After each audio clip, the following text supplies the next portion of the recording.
Thank you so much for watching This Is Now. An increased police presence at several Maui schools today after multiple alleged threats of violence have been spreading on social media.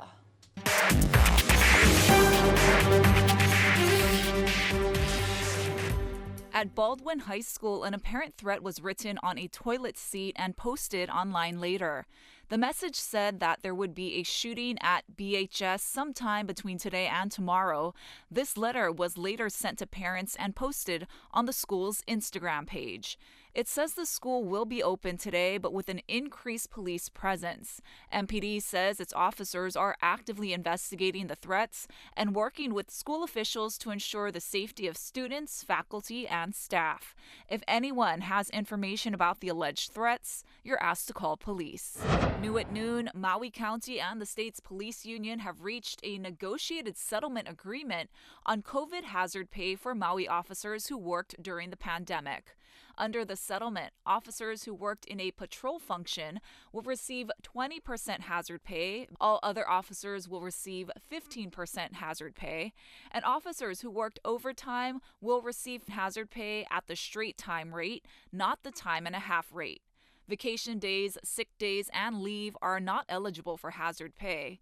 This comes after all 4 counties denied Shopo's request for hazard pay. The union still has 3 active grievances with Honolulu, Hawaii, and Kauai counties. Hawaii Island police have arrested a Mountain View man as part of Operation Keiki Shield. 42-year-old Elijah Stutz was arrested and charged this past weekend in Hilo. He was charged with electronic enticement of a child in the first degree and resisting arrest. Stutz is scheduled to make his initial appearance in Hilo District Court this afternoon. He remains in custody with bail set at $53,000. If found guilty, he faces up to 10 years in prison. Operation Keiki Shield is a collaborative law enforcement initiative focused on identifying and arresting offenders who commit internet-facilitated sex crimes against minors and rescuing victims of child sexual exploitation and abuse. An update now on the Maryknoll Chinese language teacher who was critically injured in a chemical attack last month. 25-year-old Danying Zhang remains in the hospital at this time, but her condition has stabilized. The Chinese Chamber of Commerce says she's been able to make contact with her parents, who are still in rural China. A GoFundMe has raised over $171,000 for Zhang. Meanwhile, the suspect accused in the attack is 29-year-old Sebastian McQuan. He's being held without bail at OCCC. An Eva Beach boy who spent 11 weeks in the hospital after being run over by a lawnmower is back home and walking again. The mother of 6-year-old Parker Israel says on December 7th, her son was riding on a lawnmower when he fell off. He had to undergo 8 surgeries in 7 weeks. Right now he's in boots, so he'll be in these while he strengthens his leg muscles.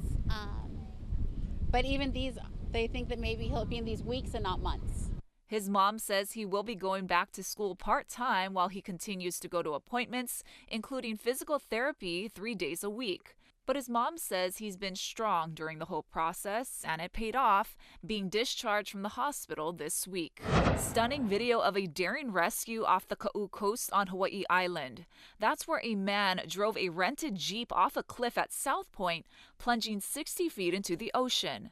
The crash happened around 8:30 Sunday morning. Firefighters helped the driver swim approximately 100 yards back to shore. Rescue crews then used ropes to hoist the man up the cliff. We're told he suffered scratches to the face and slight hypothermia, but is expected to make a full recovery. On Hawaii Island, an 18-year-old was arrested after a fatal head-on crash in Honaunau. It happened near Kealaokeawe and Honaunau roads around 2:15 Sunday afternoon. Investigators say the 18-year-old man crossed the double solid yellow lines in his SUV and struck another vehicle. 49-year-old Jerome Heath of Kailua Kona was driving that car. He was rushed to the hospital but was later pronounced dead. 2 of Heath's children were also in the car. Both of them were treated at the hospital but have been discharged. The 18-year-old faces a negligent homicide charge. He's been released pending investigation. The owner of a dilapidated building in the heart of Oahu's resort district is facing a permit violation from the city. Now a push to drive squatters away from the property is being complicated. Eddie Dowd has more. Residents in this Waikiki neighborhood right across from the Hawaii Convention Center say this area behind me started becoming an eyesore about 2 months ago and has only gotten worse since, even prompting safety concerns. Walking along Alawai Boulevard heading towards the Ala Moana Canal crossing, there's all the picturesque scenery you might expect in Oahu's tourist district. That is, until you reach this building covered in graffiti. I might expect something like this to be on subways of New York, not on the sidewalks of Waikiki. It's out of place. Residents say 1701 Alawai was once home to a union hall, but was reportedly sold to a Japanese investor in 2019. It's glaring because it's, first of all, an unused property. Recently, the building has been hit by vandals. Meanwhile, residents say at night, squatters have taken up residence outside. It seems to be sending some sort of law-breaking kind of message. This lady, who asked us not to show her face on television, says she no longer feels comfortable walking her dog in that area after dark. There's a lot of activities going on. It's getting worse because the neighborhoods feel unsafe. Those concerns have now reached the district's state representative. I have nearly half a dozen complaints coming to my office about this one particular area right now. The Department of Planning and Permitting tells H&N city inspectors went to the area and issued a notice of violation on February 16th for excessive litter and overgrown vegetation on the property that poses a fire hazard. According to the notice, the owner is MM Group Alawai PJ LLC. The city says they have not heard from the owner since the notice of violation went out more than a week ago. We too tried to contact the LLC but had no luck. Neither did State Representative Adrian Tam. It's an abandoned lot and a lot of things can happen around this area. What I would like is for the owners of the properties to just maintain their property. According to the notice, the owner has 30 days to restore the area or face fines or legal action. And some residents even tell me if the building owner won't clean up the graffiti off the wall, they're willing to organize a cleanup to do it themselves. Reporting in Waikiki, Eddie Dowd, Hawaii News Now. An active duty member of the U.S. Air Force who set himself on fire outside the Israeli embassy in Washington, D.C. has died. Juliana Valencia has the latest. That's right. This morning we found out the airman has died. D.C. police confirm his name is Aaron Bushnell. He was 25 years old from San Antonio, Texas. And before Bushnell set himself on fire, he started streaming on Twitch. The video is too graphic to share, but in it, you see him in his military fatigues calmly walking up to the Israeli embassy right here. And as he's doing so, he says he's about to engage in an extreme act of protest. A deadly protest against what a U.S. airman calls an act of genocide against the Palestinian people.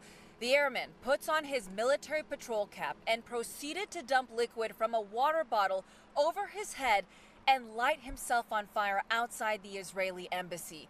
In the video, he repeatedly shouts, "Free Palestine," after lighting the fire. He burns for about a minute and collapses on the ground before Secret Service officers begin to extinguish the fire. This happened around 1 p.m. Sunday. D.C. police assisting U.S. Secret Service officers. Police said their bomb squad was called to check the airman's car, but no hazardous material was found. The Air Force confirms he was active duty, and according to his LinkedIn page, he recently attended the University of Maryland Global Campus. The incident happened as Israeli Prime Minister Benjamin Netanyahu seeks cabinet approval for a military operation in the southern Gazan city of Rafah, while a temporary ceasefire deal is being negotiated. Israel has adamantly denied allegations of genocide and says it is carrying out operations in accordance with international law in the Israel-Hamas war. D.C. police said this morning that Bushnell died at a local hospital. Meantime, their investigation into this incident is ongoing. Outside the Israeli embassy, Juliana Valencia, NBC News. A trial date has been set in the manslaughter case against Alec Baldwin for his role in the deadly 2021 Rust film set shooting. Jury selection will start on July 9th in New Mexico, and the trial is expected to last 8 days. Cinematographer Helena Hutchins was struck by a live round fired from a prop gun Baldwin was holding. Baldwin is charged with involuntary manslaughter. This comes after the manslaughter trial against Rust armorer Hannah Gutierrez-Reed continues into its third day. Former President Donald Trump's bid to win the GOP presidential nomination appears to be stronger than ever, but his one remaining opponent, Nikki Haley, refuses to quit. Nicole Skanga has the latest from D.C. Former UN Ambassador Nikki Haley says she's not giving up on her pursuit of the Republican presidential nomination. You look at all the early states, and Donald Trump, as technically the Republican incumbent, did not win 40% of the vote. Haley is campaigning in Michigan Monday ahead of Tuesday's primary. She's also scheduled a 10-day nationwide tour holding more than 20 campaign rallies and fundraisers. If Donald Trump is the candidate, Republicans will once again lose the election. We'll lose the swing states, we'll lose the House, we'll lose the Senate, and we won't take anything with us. Political experts say it's hard to envision a path forward for Haley to win the GOP nomination. Former President Donald Trump has already won a majority of the delegates up for grabs so far, and he's leading in states that will soon be voting. He says he's already looking toward November for a rematch with President Biden. I just wish we could do it quicker. 9 months is a long time. Both Biden and Trump are looking to tackle one of the campaign's most pressing issues this week. President Biden is heading to the southern border town of Brownsville, Texas on Thursday, the same day Trump will be in Eagle Pass, Texas. You see millions and millions of people coming across the border illegally. We don't know where they come from. A Monmouth University poll out Monday shows a majority of Americans surveyed say illegal immigration is a very serious problem. Nicole Skanga, CBS News, Washington, D.C. Manhattan prosecutors are requesting that the judge overseeing Donald Trump's criminal hush money case impose a gag order. They want to stop the former president from publicly disparaging many participants in the trial. That includes potential witnesses, court staff, and family members of lawyers and staff. Prosecutors say Trump's comments have already resulted in hundreds of threats to the district attorney's office, and they say his long history of public, inflammatory remarks about those involved in the judicial proceedings against him could cause disorder and material prejudice in the upcoming trial. Prosecutors filed several other motions today, including a request to restrict Trump from knowing the addresses of jurors. The former president is charged in New York with falsifying business records relating to hush money he paid to adult film star Stormy Daniels. The criminal trial is scheduled to get underway on March 25th. In Oklahoma, students at Owasso High School walked out of class in honor of Nex Benedict. The 16-year-old non-binary student died earlier this month, a day after a fight with a group of girls in a school bathroom. LGBTQ advocates are demanding answers in the case. Authorities have not determined a cause of death, and it is not clear if the fight was a contributing factor. In recent days, police released audio and video of the related fight and Benedict's subsequent hospital visits before their death. A former Hawaii resident who lost her son due to a fentanyl overdose is urging parents to be aware of how easy it is to get the deadly drug. Cami Velsi is the mother of Emilio Velsi, who died due to a fentanyl overdose almost 4 years ago. Now she travels the nation talking to parents, urging them to be aware of who their children are talking to or interacting with. Dealers are lurking on these platforms, and children as young, fastest growing age group is 11 to 14, but now we're seeing children as young as 8 years old dying from fentanyl. Velsi created the Share Aloha project. This weekend, she hosted a fentanyl awareness event at Aloha Tower to raise money in memory of her son. Emilio Velsi was just 19 years old when he took a pill he thought was a painkiller he bought on the street, which turned out to be fentanyl.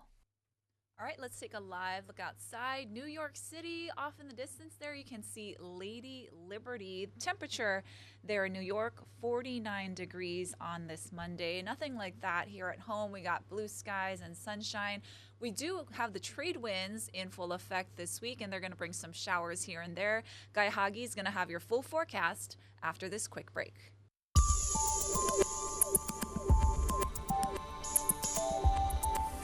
How's it on this Monday? We've got some pretty nice weather for the next several days, although it is going to be windy at times. And even though there are no significant storm systems around right now, there is a chance for a few more showers to develop later in the week. And those showers, like the showers that we have today, are going to focus and mainly stay on those windward areas. But because it's going to be a little windy, some of these showers might drift over to leeward sides. The bulk of the rainfall, at least through Wednesday, will favor the early morning and overnight hours. Nothing unusual out there. The winds will be picking up speed today, not so much in Kona, but everybody else will get those winds running 15 to 25. So take a look at this. Take a good look, because this is what we'll see. This weather pattern is what we'll see for the next several days. A few splashes to start the day, drier by the afternoon, and those winds running 15 to 25 miles an hour. So small craft advisories are posted.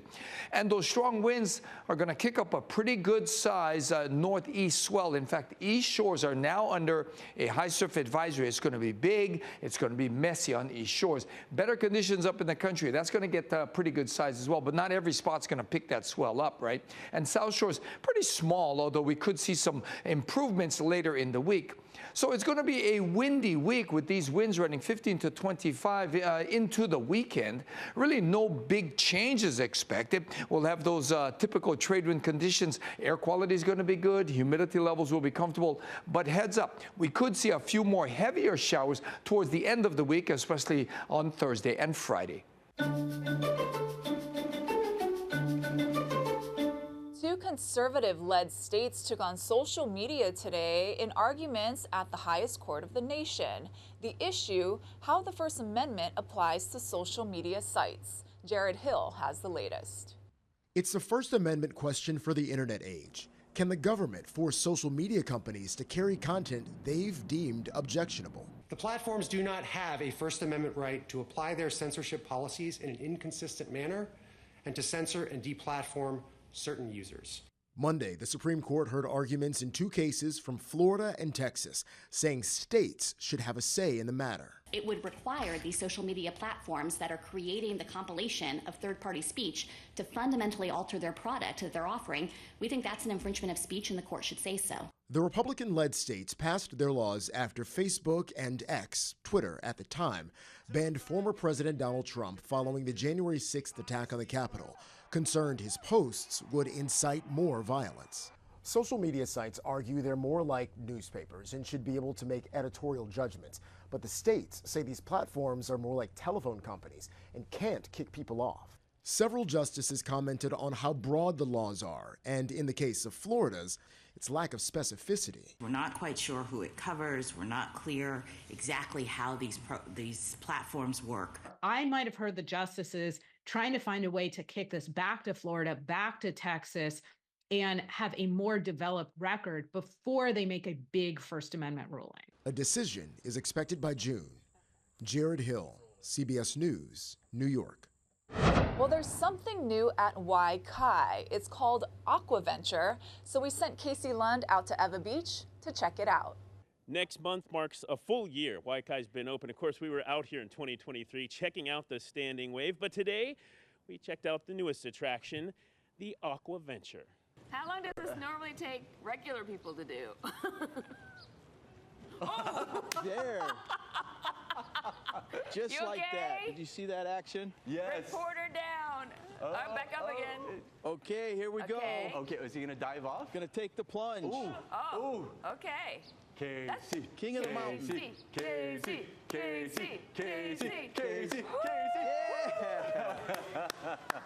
Not too shabby for 7 in the morning. Taking the plunge on live TV with me was Jerry Papillo, Director of Business Development and General Manager at Wai Kai. Oh, it's really simple. You get wet, get into the water, jump off here to the platform, swim over. Up on top, we got the start gates there, and you can kind of choose left or right. It's really got a whole mix for all ages to get on there and test your skills, test your strength, test your agility. Jerry says Aquaventure is good, safe fun for the whole family. They've been getting stellar reviews on the new attraction ahead of its grand opening to the public on March 1st. We tried it out on ourselves first, right, and make sure that it's good, and from that took away some learning lessons, and then we had the Campbell, a group from Campbell High School that came over. I think it was a swim team, and then also just a Boys and Girls Club and some others, and this Friday we're also going to have some more, so we're excited. And of course, no visit to Wai Kai is complete without another ride on the standing wave. I did better than I would have thought. With a total of 3 restaurants, plenty of event space, Wai Kai is ready to host any kind of event you can dream up, or just come out here and hang out. All the details online at hawaiinewsnow.com. For now, we'll send things back into the studio.